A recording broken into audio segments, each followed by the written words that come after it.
Treatment के लिए brief revision कर सकते हैं। यह चैनल आपको ब्रीफ रिवीजन कराता है, तो आप इस चैनल में बने रहिए। अगर आप इस चैनल में नए हैं तो चैनल को सब्सक्राइब कीजिए ताकि आपको नए वीडियो का नोटिफिकेशन तुरंत ही मिल सके। लाइक कीजिए दोस्तों और ज़्यादा से ज़्यादा शेयर कीजिए ताकि अन्य आपके दोस्तों रिलेटिव्स को भी इसका फ़ायदा मिल सके। तो चलिए दोस्तों, आज का वीडियो हम स्टार्ट करते हैं।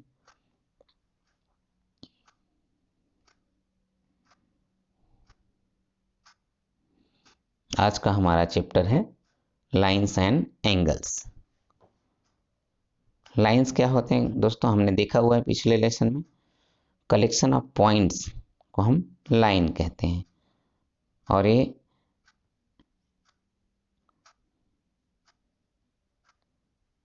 लाइन सेगमेंट क्या होता है, इसका जो इनफाइनाइटली ये लाइन इनफाइनाइटली पॉइंट्स होते हैं, कलेक्शन होते हैं। लाइन सेगमेंट लाइन के ही पार्ट्स होते हैं। A line with two end points, इसके एंड पॉइंट होते हैं लाइन सेगमेंट में। लाइन में कोई एंड पॉइंट नहीं होता है। रे क्या होता है, रे में वन एंड पॉइंट होता है और वन साइड ये इंक्रीज होता है। कोलिनियर क्या होता है, कोलिनियर हम देखे हैं कि कोई 3 पॉइंट और मोर पॉइंट से अगर स्ट्रेट लाइन ड्रॉ करते हैं और सभी लाइन को ये पास करता है, तो हम उन सभी पॉइंट्स को ये पास करता है तो उन पॉइंट्स को हम कोलिनियर पॉइंट्स कहते हैं। तो ए बी सी यहाँ पर कोलिनियर पॉइंट्स होगा। नॉन कोलिनियर पॉइंट्स 3 और मोर पॉइंट्स अगर किसी स्ट्रेट लाइन से पास नहीं करते तो वो कोलिनियर पॉइंट्स कहलाते हैं। तो आगे हम देखेंगे एंगल्स। एंगल्स क्या होते हैं, the inclination between two straight lines. ये एक स्ट्रेट लाइन है, दूसरा स्ट्रेट लाइन ये है। Inclination between two straight line called angle. तो यहाँ पर एक एंगल बनता है।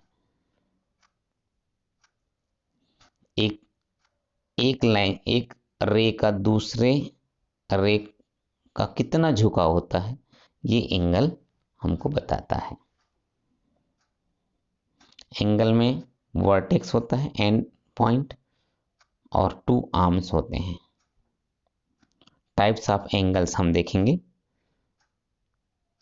तो सबसे पहले हम देखेंगे एक्यूट एंगल। एक्यूट एंगल क्या होता है, ऐसा एंगल जो 90 डिग्री से छोटा हो बट 0 डिग्री से बड़ा हो, वो एक्यूट एंगल कहलाता है।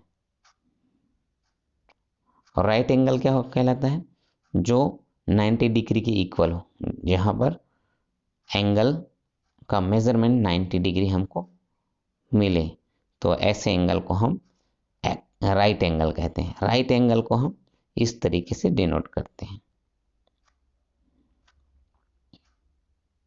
Obtuse angle. ऑब्ट्यूस एंगल क्या होता है, ऐसा एंगल जो 90 डिग्री से ग्रेटर देन होता है और 180 डिग्री से लेस देन होता है, ऑब्ट्यूस एंगल कहलाता है। स्ट्रेट एंगल, एक ऐसा एंगल जिसका मेजरमेंट होता है 180 डिग्री, वो कहलाता है स्ट्रेट एंगल। आगे देखेंगे reflex angle. Reflex angle, reflex angle क्या होता है, ऐसा एंगल जो मोर देन 180 डिग्री मेजरमेंट होता है और लेस देन 360 डिग्री, तो ऐसे एंगल को हम रिफ्लेक्स एंगल कहते हैं।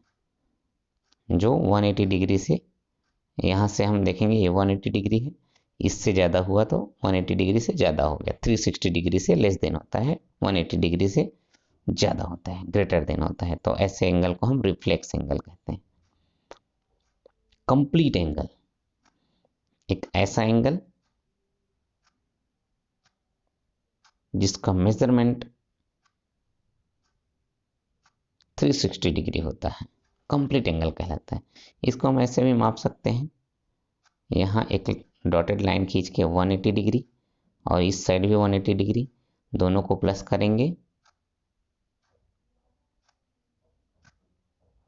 180 degree plus 180 degree is equal to 360 degree complete angle.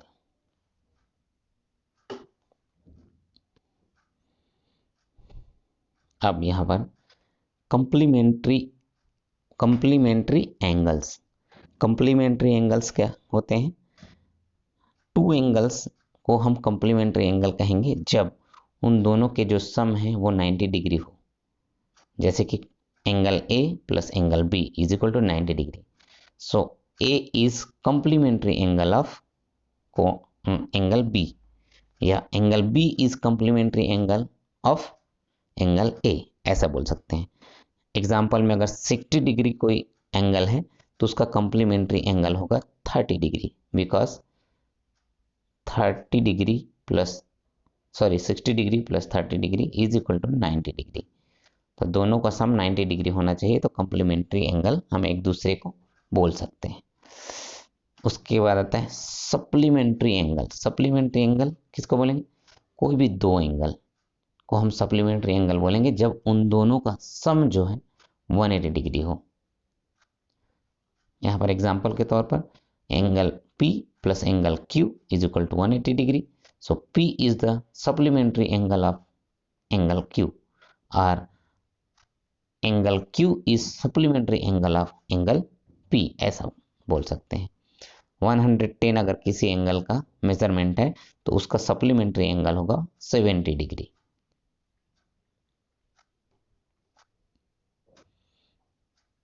अब यहां पर देखेंगे एडजेसेंट एंगल। एडजेसेंट एंगल क्या होता है? जब कोई पॉइंट पर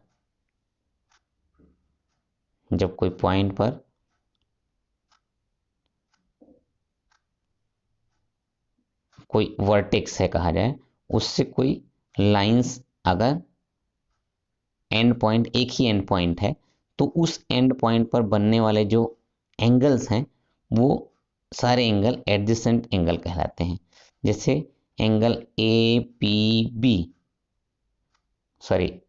एंगल AOP और एंगल POB, दोनों एंगल एडजेसेंट एंगल कहलाएंगे। किसी एंड पॉइंट से पेर पर बनने वाले जितने भी एंगल हैं वो सारे एडजेसेंट एंगल कहलाते हैं। अभी अब इसमें देखेंगे vertically opposite angles. Vertically opposite angle देखेंगे तो यहां पर एक लाइन है, दूसरा लाइन इंटरसेक्ट कर रहा है पॉइंट O पर, ठीक है। तो एंगल AOC ये वाला एंगल और एंगल BOD ये वाला एंगल, दोनों वर्टिकली अपोजिट एंगल कहलाएंगे। वैसे ही देखेंगे एंगल AOD और एंगल B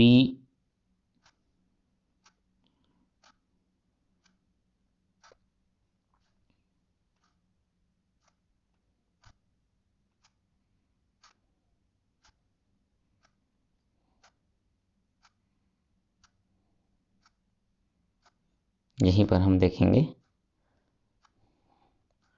एंगल AOB और एंगल BOC, ये दोनों एंगल वर्टिकली अपोजिट एंगल कहलाएंगे।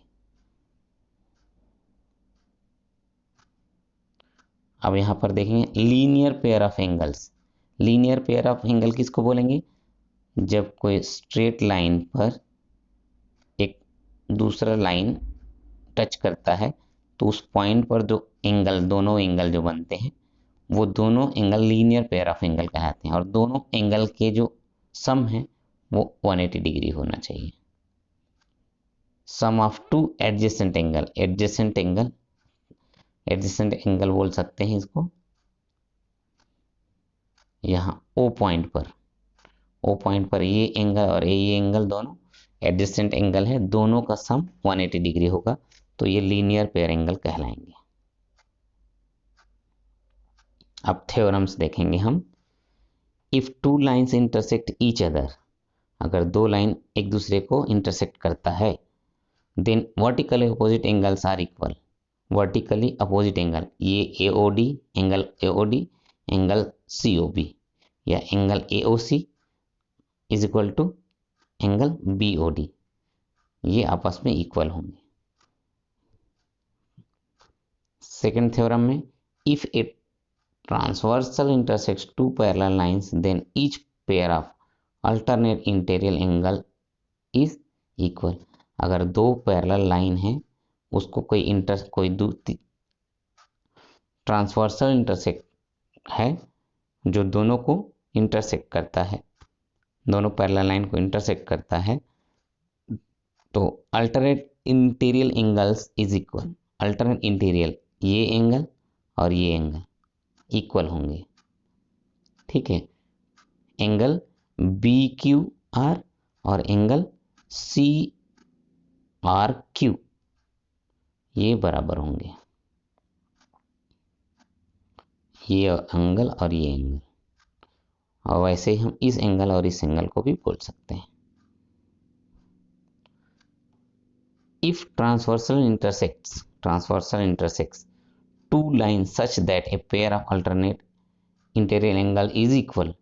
अगर कोई ट्रांसवर्सल इंटरसेक्ट लाइन है टू लाइन के लिए और उसके इंटीरियर एंगल अगर इक्वल है, तो हम दोनों AB एंड CD को हम पैरेलल बोल सकते हैं। अब तीसरा, if transversal intersects two parallel lines, अगर टू पैरेलल लाइन को कोई ट्रांसवर्सल इंटरसेक्ट करता है, then each pair of interior angles on the same side of the transversal is supplementary. हम ये बोल सकते हैं कि ये एंगल इस एंगल का सप्लीमेंट होगा। Angle R is supplement of interior, एक ही वन से सेम साइड के बोल रहे हैं, तो ये एंगल और ये एंगल आपस में सप्लीमेंट होगा, मतलब दोनों का सम जो होगा वो 180 डिग्री होगा।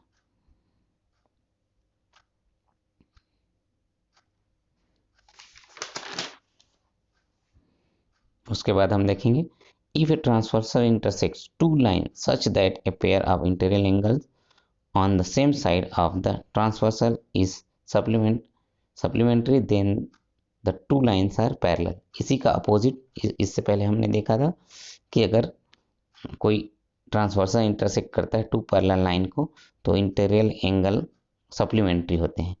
तो उसी का अपोजिट है, एक ट्रांसवर्सल इंटरसेक्ट करता है दो लाइन को और उसके इंटीरियर जो एंगल है वो सप्लीमेंट्री है एक दूसरे के, तो जो जिसको इंटरसेक्ट कर रहा है वो दोनों लाइन पैरेलल लाइन कहलाएंगे। ये अपोजिट है पिछले थ्योरम से। 6 number, lines which are parallel to the same line are parallel to each other. अभी हमने इसको एग्जाम्स में भी देखा था कि अगर कोई लाइन है जो पैरेलल है दूसरे लाइन का, और फिर वही फर्स्ट लाइन तीसरे लाइन का पैरेलल है, सेकंड लाइन अगर तीसरे लाइन के पैरेलल है, तो फर्स्ट लाइन और तीसरा जो लाइन है वो भी आपस में पैरेलल होंगे। ये फर्स्ट लाइन और थर्ड लाइन भी पैरेलल होंगे। 7th नंबर में हम देखेंगे कि sum of all interior angle of a triangle is 180 degree. अगर कोई ट्राइंगल है उसके इंटीरियर एंगल है और इंटीरियर एंगल का टोटल हमको 180 डिग्री फाइंड होता है। तो इस प्रकार से लाइन्स एंड एंगल्स हमारा चैप्टर यहीं पर क्लोज होता है। दोस्तों, ब्रीफ इंफॉर्मेशन हमने कंप्लीट कर लिया है। रिवीजन आप करिए और वीडियो को देखिए और लाइक कीजिए। दोस्तों, वीडियो को वॉच करने के लिए थैंक यू वेरी मच।